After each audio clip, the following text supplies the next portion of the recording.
मेरा राम राम। मैं सबसे पहले तो तहे दिल से आप सभी का धन्यवाद करना चाहूंगी। बरसात के मौसम में भी आप लोगों ने मुझे इतना गर्मजोशी से मेरा स्वागत किया, इसके लिए बहुत बहुत धन्यवाद। मैं सरपंच साहब का भी तहे दिल से धन्यवाद करना चाहूंगी। देखो जी, दादरी में 65 गांव हैं और 65 गांवों में 65 सरपंच हैं, पर जितनी मेहनत हमारे चरखी गांव के सरपंच साहब करते हैं कोई ही सरपंच करता होगा।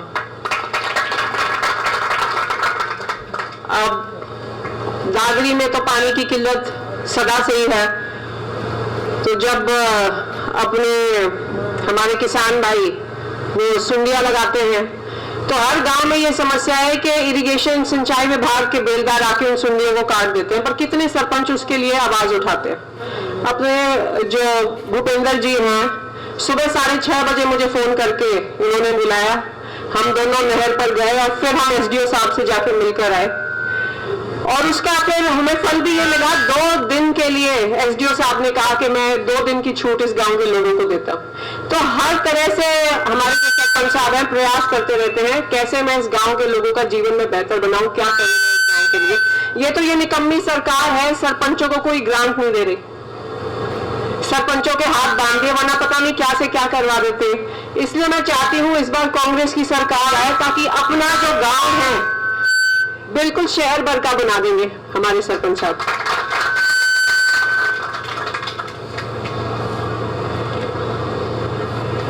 हूं तो मैं डोकी गांव की, पर डोकी और चरखी में कोई फर्क नहीं, और आपकी ही बेटी हूं, आपकी ही बहू हूं। और पिछले 7-8 साल से मुझे मौका मिला आपके सुख दुख में शामिल होने का। पूरी कोशिश की कि मैं आपके सुख दुख में आपके साथ खड़ी रहूं, आपकी सेवा में तत्पर रहूं। मैं बस आप लोगों से एक मौका मांगने आई हूं। बहुत लोग मेरे से पूछते हैं, मैडम कमिश्नर की घरवाली आराम क्यों नहीं कर लेते। मैंने कहा ये जिंदगी में केवल अच्छा खाना पीना, अच्छे कपड़े पहनना ही जिंदगी का लक्ष्य नहीं होना चाहिए। अपने लोगों के लिए कुछ करें। ये इलाका अगर आप इसको करनाल से या कुरुक्षेत्र से इनकी तुलना करें अपने इलाके को, तो हमारा इलाका काफी पिछड़ चुका है। जबकि जो ये सरकार है हरियाणा सरकार, उसकी आमदनी यहाँ अपने दादरी जिले से सबसे ज्यादा आमदनी दादरी जिले से होती है गुड़गांव के बाद। और ये बात मैं बार बार दोहराती रहूंगी जब तक ये सरकार सुन ना ले इस बात को। इसका कारण ये है, सरकार हमसे करोड़ों रुपया कमाती है इस हल्के से, पर बदले में हमें क्या मिलता है। आप ये देखो, यहाँ पे एक ढंग का सिविल अस्पताल भी नहीं है। आज से 10 साल पहले हमारे सिविल अस्पताल में अल्ट्रासाउंड की मशीन होती थी, 10 साल पहले वो खराब होगी तो सरकार ने नई मशीन नहीं लगवाई।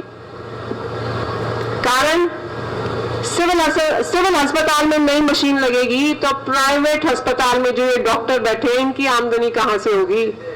एक सर्वे हुआ, उस सर्वे के मुताबिक हर महीने 40 से 45 लाख दादरी का आदमी अपनी गोद से खर्च कर रहा है केवल अल्ट्रासाउंड पे। और ये खर्चा के बिल्कुल फिजूल का खर्चा है, क्योंकि ये सुविधा सरकार को हमें देनी चाहिए थी, अल्ट्रासाउंड की सुविधा। अगर आज हमारे सिविल अस्पताल में 2 अल्ट्रासाउंड की मशीन होती, जो मशीन खराब हो गई थी आज से 10 साल पहले, सरकार ने उसी को ठीक करवा दिया होता, तो जो हर महीने दादरी का आदमी अपनी गोद से 45 लाख रुपए खर्च कर रहा है वो नहीं खर्च करने पड़ते। किसी भी अल्ट्रासाउंड वाले की आज आप कोठी जाके देखो, पिछले 10 साल में इनकी आलीशान कोठियां बन गई, पर दादरी की जनता का बुरा हाल हो गया। मैं ये बात पहले भी कहती रही, 21वीं सदी में शिक्षा ही सफलता की कुंजी है। और हरियाणा के हर जिले में कहीं नवोदय विद्यालय है, कहीं सर्वोदय विद्यालय है, ये बढ़िया सरकारी स्कूल है। केवल अपना दादरी जिला ऐसा जिला है जहां पे कोई नवोदय विद्यालय सर्वोदय विद्यालय नहीं। ये सेंट्रल गवर्नमेंट द्वारा चलाए गए सरकारी स्कूल होते हैं और सरकारी स्कूलों से अलग होते हैं, यहाँ पे ज्यादा सुविधाएं होती है। जब मैं यहाँ राजनीति में आई थी आज से 7 साल पहले, तब भी ये मुद्दा था। तब लोग कहा करते मैडम दादरी तो नया जिला है। अब तो 7-8 साल हो लिए, अब तक कोई काम नहीं हुआ। जब भी चुनाव आता है कहते हैं बागड़ा में मेडिकल कॉलेज बनवा देंगे। 2019 में भी यही मुद्दा था। आज तक उस मेडिकल कॉलेज की कहीं नींव तक नहीं डली। तो पढ़ाई में पीछे, चिकित्सा में पीछे, यहाँ पे कोई पानी की किल्लत, यहाँ पे भारी किल्लत। लोहारू एक सूखा इलाका होता था, आज लोहारू की आखिरी टेल तक पानी पहुंच गया और दादरी का किसान बूंद बूंद पानी के लिए तरस रहा है। कोई दादरी की आवाज उठाने वाला नहीं है। अभी विधानसभा का सत्र हुआ था, बताओ किसी ने आवाज उठाई हो तो? पिछले 5 सालों से साल में 3 बार विधानसभा के सत्र होते हैं, कभी भी एक बार भी आवाज उठी हो कि दादरी का पानी क्यों डाइवर्ट किया जा रहा है, दादरी के हिस्से का पानी क्यों लोहारू भेजा जा रहा है? कभी कोई आवाज नहीं उठाता इस मामले में। आप कई लोगों को बिचास के देख चुके हो, एक मौका अपनी बेटी को भी देखो। और एक कहावत है, अपना तो मारेगा भी तो छाव में घेर के जाएगा। दादरी, अपने दादरी हल्के में बाजरा से लोग आए, हमने उनको भी 2-2, 3-3 मौके दिए, कई मौके दिए। तो एक मौका आप अपनी बेटी को भी देके देखो। ये मेरा आपसे वादा है, इस इलाके के हिस्से का पानी दिलवाऊंगी। हर घर में पानी की समस्या है। दादरी की जो महंगी कॉलोनी भी है ना, शंकर कॉलोनी सबसे महंगी कॉलोनी मानी जाती है। वहां भी मैं एक बार, मेरे लेडीज के साथ प्रोग्राम था, अच्छे बनिए बैठे हुए थे, तो मैंने कहा 3-3, 4-4 दिन पानी नहीं आता। वो जो बहन जी बैठी हुई थी बोली, मैडम 3-3, 4-4 दिन नहीं, 7-7, 8-8 दिन यहाँ पानी नहीं आता। तो ये तो सबसे जो महंगी कॉलोनी है दादरी की, ये तो उसकी हालत है। यहाँ पे बारिश नहीं हुई, बिना बारिश के भी दादरी की हर गली में सीवर बैक मार रहे हैं। और जो हमारा चेयरमैन है, मैं आपको बता दूं, 38 करोड़ का बजट मिलता है सालाना चेयरमैन को, 38 करोड़ का। पर कोई पूछने वाला नहीं है कि तूने उस 38 करोड़ से क्या किया। आज वो लाल बत्ती वाली गाड़ी में घूम रहा है, उसकी नई कोठी बन गई, पर दादरी की हालत बद से बदतर हो गई। ना मुझे सरकारी नौकरी का कोई ऐसा लालच है, मेरे तो बच्चे हैं छोटे, तो ऐसा कोई लालच भी नहीं कि भाई अपने बच्चों को मुझे सेट करना। मैं तो केवल एक मौका चाहती हूं ताकि अपने हल्के को, अपने इस दादरी जिले को हम रहने लायक जिला बना सके।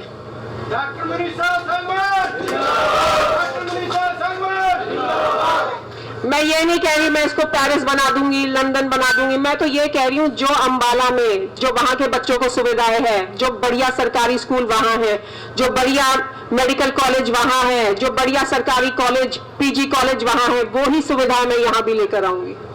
मैं ये आपसे वादा करती हूँ कि जो आमदनी हरियाणा सरकार की दादरी से हो रही है, मैं उसका ब्यौरा लूंगी कि आपने दादरी से कितना कमाया और दादरी जिले में कितना खर्च किया। आज को ये पूछने वाला नहीं। आज हमारी जो बेटियां हैं, चरखी में तो फिर भी बस आ जाती है। मैं आपको बता दूं, मेरी बहनें जो पीछे खड़ी हैं, दादरी के कितने ऐसे गांव हैं जहां पे बसें नहीं पहुंचती, तो किसी लड़की को, किसी बेटी को आगे पढ़ना हो तो वो पढ़ नहीं सकती। और यही कारण है हमारे गांवों में आज भी 17-18 साल की होते ही लड़की को ब्याह देते हैं, वो आगे पढ़ नहीं सकती। तो ये हमारा हक है कि हमें ये छोटी छोटी सुविधाएं मिले ताकि हमारे बच्चे भी आगे बढ़ सके। यूं ही चलता रहा तो हमारे बच्चे आगे कैसे बढ़ेंगे? वही पीछे रह जाएंगे। वो कह देंगे मेरिट पर सरकारी नौकरी मिलेगी, तो मेरिट कहां से आएगी हमारे बच्चों की जब पढ़ाया लिखाया नहीं जाएगा, कोई स्पोर्ट्स की सुविधा नहीं दी जाएगी। तो एक वो कहते हैं ना, जब तक बच्चा रोता नहीं तो माँ भी उसको दूध नहीं पिलाती। अगर हम अपनी आवाज नहीं उठाएंगे, कौन हमारी सुनेगा, कौन हमें ये सुविधाएं देगा? मुझे याद है 2019 में भाजपा जजका की सरकार बनी, दुष्यंत चौटाला उप मुख्यमंत्री बने। क्या था दुष्यंत चौटाला का काम? पहला काम, पहली कलम से अपनी कोई कंपनी थी, उससे चोपा के पहाड़ का उसने ठेका लिया। कोई मुख्यमंत्री, उप मुख्यमंत्री की गद्दी पर बैठ जाए, उसकी नजर पड़ती है हमारे पहाड़ों पर। बदले में दादरी के जनता को, दादरी के बच्चों को क्या मिला? सबसे ज्यादा दमा दादरी में है, सबसे ज्यादा रोडों पे एक्सीडेंट। ये जो ओवरलोडिंग के ट्रक जाते हैं ना, इनसे इतने एक्सीडेंट होते हैं सड़कों पर, सबसे ज्यादा वो भी दादरी में है। हमारे हिस्से आए एक्सीडेंट, हमारे हिस्से आए दमे की बीमारी, कैंसर की बीमारी, और दादरी को कुछ नहीं मिला। तो मैं तो ये चाहती हूं, दादरी को हम एक विकसित शहर बनाएंगे, रहने लायक शहर बनाएंगे। मैं आपकी खुद की बेटी हूं, आप एक मौका मुझे देना है इस बार, मैं आपको लाने का मौका नहीं दूंगी। बहुत बहुत धन्यवाद। हमारा प्रदेश, हमारा इलाका किसान बहुल्य इलाका है, और आज बड़े शर्म की बात है, किसानों की कोई सुनवाई नहीं, सरकार में कोई सुनवाई नहीं। माचिस से लेकर ये कप है, ये ग्लास है, सब पर इतना टैक्स लगा दिया सरकार ने, इतना टैक्स है सरकार ने लगा दिया, और बदले में क्या मिला हमें? एक समय था जब यूरिया पे, डीएपी पे कोई टैक्स नहीं लगा करता। आज तो सरकार ने उस पे भी 18% टैक्स लगा दिया। पर वो बोरी आज आधी खाली मिलती है हमें, आधी खाली। टैक्स पूरा पर बोरी खाली आधी। बिल्कुल, उसका आधा वजन घटा दिया। तो अगर किसान भाइयों को दोबारा अपना मान सम्मान चाहिए तो भाई एक ही पार्टी है जिसने सदैव जमींदारों की, किसान भाइयों की इज्जत रखी। हमेशा जिस सरकार में किसान भाइयों की सुनवाई हुई वो है कांग्रेस पार्टी।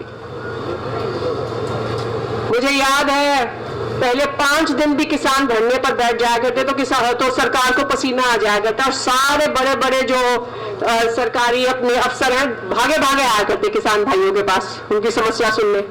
आज 1-1 साल किसान भाई धरने पर बैठे रहते, किसी अफसर के कानों पे जू तक नहीं रेंगती। जो किसान आंदोलन है वो सबसे पहले कुरुक्षेत्र से शुरू हुआ था। वहां पे मुझे याद है एक एसडीएम लगा हुआ था, नया एसडीएम था, उत्तर प्रदेश से आया हुआ था, 26 साल का लड़का था। उसने लाठीचार्ज का आदेश दिया किसान भाइयों पर, जो निहत्थे किसान थे, 60-60, 65 साल के किसान थे वहां पे। एक किसान का सिर फूट गया।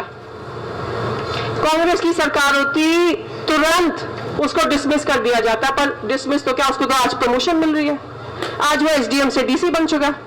ये है ये सरकार, चाहती है किसान भाइयों को इतना दबा दो कि वो आवाज ही ना उठा सके। मैं तो इतिहास की प्रोफेसर रह चुकी हूँ। ये समय मुझे याद है मुगलों के टाइम ऐसा हुआ करता, वो जानबूझ के मुगल, क्योंकि उस टाइम तो सभी किसान हुआ करते, किसानों को इतना दबा दिया करते, हर चीज पे टैक्स, हर चीज पे टैक्स। किसान बोलते उन पे लाठियां बरसाई जाती थी, ताकि किसानों को इतना दबा दो किसान सर ही ना उठा सके। आज वो ही नौबत दोबारा आ गई है, और 5 साल और ये रह गए तो किसान भी सारे मजदूर बन जाएंगे। ये सच्चाई है, कोई उसमें बुराई नहीं, पर सब कुछ किसानों से ये छीन लेंगे। तो अगर आप चाहते हो कि आपका भविष्य, आपके बच्चों का भविष्य सुनहरा बने, तो एक मौका जरूर अपनी बहन, अपनी बेटी को दें, कांग्रेस पार्टी को दें। जय जवान जय किसान। मेरे साथ एक बार सभी नारा लगाएं, कांग्रेस पार्टी, कांग्रेस पार्टी। महिलाओं के सम्मान में, महिलाओं के सम्मान में, किसानों के सम्मान में। जय जवान जय किसान।